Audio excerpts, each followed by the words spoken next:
papasa kayo. Uwi na kayo. Ayun naman yung maagang uwi.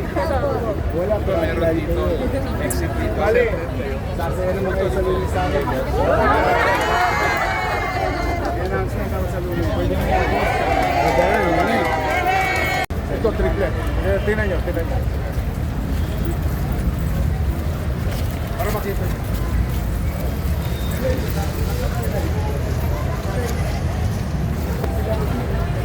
Hey, Ma'am Kelly. Ili ka.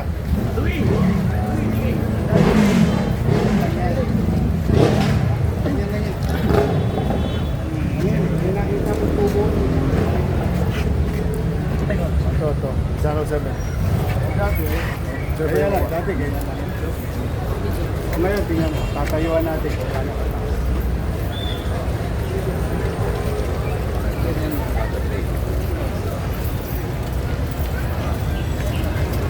Ayan po. Yorme, yan ang standard. Lahat ang gagawin natin, puro box culvert na.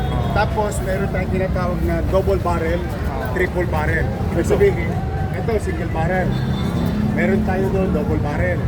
Yung ginawa natin yung isang araw, triple barrel. Para talagang catch basin na siya. At the same time, dediretso yan sa pumping station ng MMDA.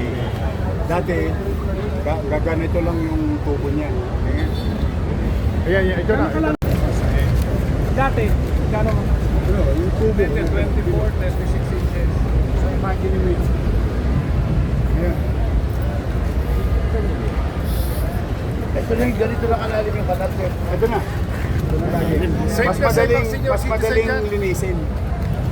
Saka mas madaling linisin. Kasi pag nagkaroon ng manual yan, paglubog natin, no, meron tayong mga machine na panghigop. Ang base niya na. Whatever sand that it will accumulate through the years, mas madaling mahigop. Ilan taon na ba yung dati? Hindi ka pa yata pinapanganak ng pareho tayo. Lumana. Mayor, bago magtag-ulan, nakabaon na yan. Kasi based on drainage master plan ng City of Manila na pinagawa ko 3 years ago, natapos this year at 2025. So whatever money that we have, yun naman ang ini-implement natin. Meters by meters. Pero ang ginawa na natin, yung medyo makabago na, saka medyo pangmatagalan na. Hindi tinipid, Mayor. Well, kayo na humusga. Kayo na humusga. Now, this will solve the flooding, not yet. But it's start of our journey. Long journey of the city. Umupa agad. Yun.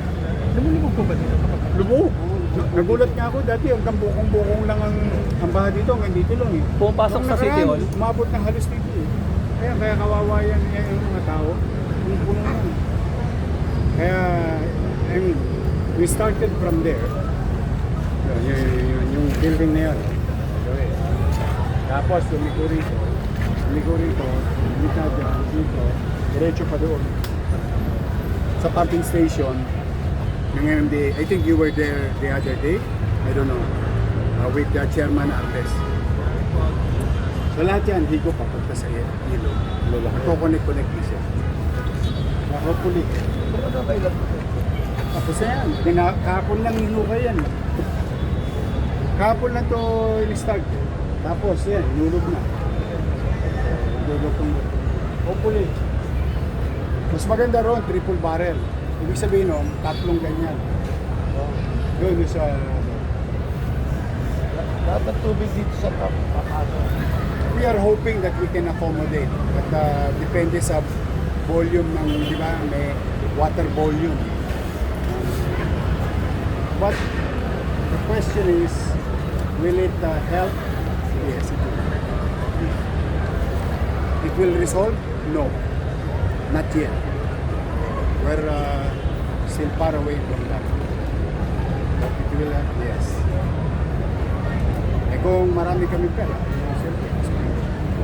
100 plus billion yung mag-drainage master plan pag in-implement.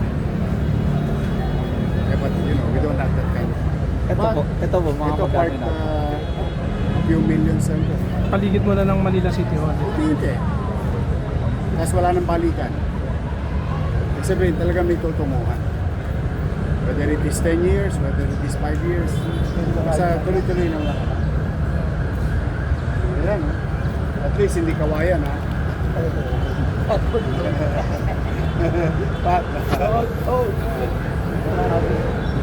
Pero sa tanong lang di sana, yung mga... Ay, marami pa. Wednesday. Ano mo doon? Wednesday, weeks to DSW. We already submitted today, as per requirement, the names of tricycle drivers. Ilang tricycle drivers? Ang Manila has about 10,700 plus. Then we were told this morning to submit naman yung jeepney driver. So, kailan sila, 1,000 plus naman. kailan sila mabibigyan? Wednesday yung target. Simultaneously buong Metro Manila. Pero yung mga taxi drivers po. Okay, then kasama dyan yung rider, yung mga lalamog, pero kailangan ibigay pa sa amin ng LTFRB as per agreement, yung listahan, yung kasi sila nakakaalam kung sino ang taga Manila, sino taga Caloocan, sino taga Quezon City, sino Makati. Ganun din sa taxi. Ganun din sa TNBS. Yun. So doon manggagaling yung data sa... Pero yung jeep at saka tricycle sa amin na yun. Nasabit na namin yung tricycle. Tapos, again, ulitin ko, we were advised this morning, mukhang kakayanin nila tapusin ng 3 days yung tricycle. So immediately after tricycle, jeep naman. Again, 5,000 per guy. Bigay ng Office of the President through cash. Paano po magiging dissemination, Boss Man? Ay i-informahan sila, of course. Meron ng mga nakahanda. Nag-meeting na si Secretary Gatchalian yesterday with local government representative na social welfare office. Yung 17. Meeting kahapon, alas 5. After ng meeting namin sa Malacanang in the morning, alas 5 ng hapon, mga local social welfare officer. Today, submission, lahat ng pangalan. Sinampit na namin mga pangalan. Ginagawa naman namin yung nagagawa ng taxi. Tapos, we're just awaiting for mga lalabog, angkas, grab. Yung data nun galing sa LTF. Meron na nun, we're submitted.